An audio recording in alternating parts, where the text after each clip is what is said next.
more fan involved. We have to get the fans to come out and see us. I hate to see the industry not continue to grow. You know, there's a lot of people doing a lot of different things right now. And so you kind of got to keep them interested in what you're doing. It's supposed to be affordable entertainment for the whole family. And I want WAR to remember that every day, that it's affordable entertainment for the whole family. I'm Ronnie Cordy. I'm the Director of Promotions for the WAR Series. My job is to kind of make the drivers look like superstars, take care of letting everybody know what WAR is all about, what we do, and make sure the brand is out there, and that when you see us driving down the road, you know what we're all about, what we're doing, and that's kind of what my job is. I got started with racing because my husband was at the racetrack. I met him at the racetrack. He never stopped racing, so I started following him around. I was kind of the fan at that time, didn't really know much about racing, but I've definitely got an education over the last few years. It's a lot of fun. There's a lot of work that goes on behind the stands that nobody sees. A lot of good people. The racers are like family too. We have the best group of people, and they most of the time they know what's going on.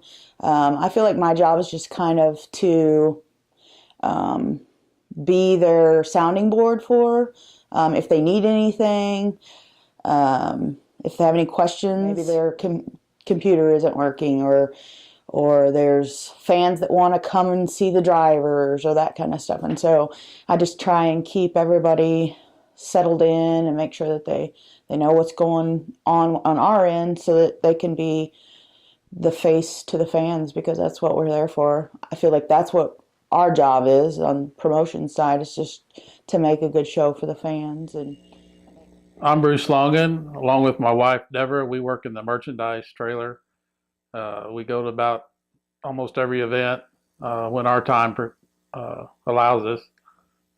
Like everybody, they're on a busy schedule too, and which we hit most every race. We sell the t-shirts, a few little knickknacks for the kids, and one of our biggest things is we built a sprint car simulator, and it's really been a good asset. The fans really get involved. Even the little kids, you know, we allow them to ride a few laps. And then the adults, we have a competition. The winner gets a free t-shirt at the end of the night. Just like any merchandise trailer, you got to have inventory, and it's always a challenge to know how much to have on hand so you don't run out at each event. And we have some resources locally that we can get product from. You know, we have to make sure we have enough t-shirts, knickknacks. If the simulator needs repaired after an event, you know, we have to get that done for the next event. Hello, I'm Deborah Longan, and I work in the WAR souvenir t-shirt trailer. And what's really neat is when we go to the different tracks, the fans are following. And you get to know the fans. You'll start seeing the same ones come to different tracks, and you'll get to know them. The racing is family. I don't care if you're a fan, if you're an official, or just whatever, you know, just the t-shirt trailer. It's a big family. Like I said, we got the best group of people working for us. I mean, it wouldn't work if we didn't have the people we did. I don't think it would. It wouldn't be any fun if we didn't have the people. I mean, like Bruce and Deborah, they're pretty great at what they do, and the other people, just Carter. I feel like Carter and the kids and stuff, that's the fun part too. You got to rein them in, but they do a pretty good job for us. So my hair look good. Yep. Eyebrows on point. Yes. Smile. White teeth. Here we go. Hey, I'm Carter Ashland, the voice of the WAR. So I get up there the first night, and I'm like nervous. I'm shaking, and I'm like up on the mic, and it's really, really scary for me. And announcing in front of 500 people, you know, never doing it. And On top of that, being the age I was. Get on your hands and feet and go whoop, good impact signs on it Yeah, not everybody can go up there and say, here's a microphone, announce in front of thousands of people.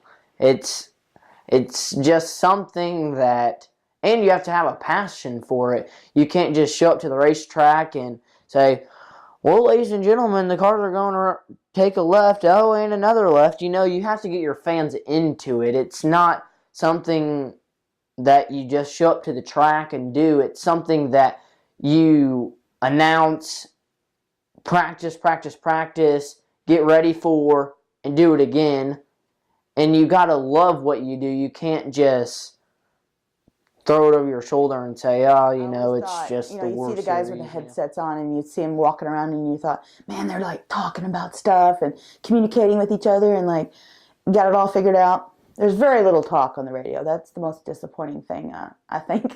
You think that there's like this integral plan and you're got all these stuff. There is a lot going on, but really you're just letting the race happen and trying to keep it safe. And so I think that that was a big surprise for me as a fan coming to the other side, like what was involved. And I really thought the drivers were going to be a little different. I don't know if I thought they were going to be stuck up or, you know, all serious, but they're not. They're just normal guys who got it in their system that they wanted to race, probably from their daddies or somebody like that long time ago, and they never really got over it. And you may be 20 and doing it, 15, 20, or you may be 75 doing it, and it's still the same as much fun for the 15-year-old or the 75-year-old. I mean, it's just in their blood. They love it. They are passionate about it, and they bring their families with them. I think the fans don't realize that it's not just the race car driver.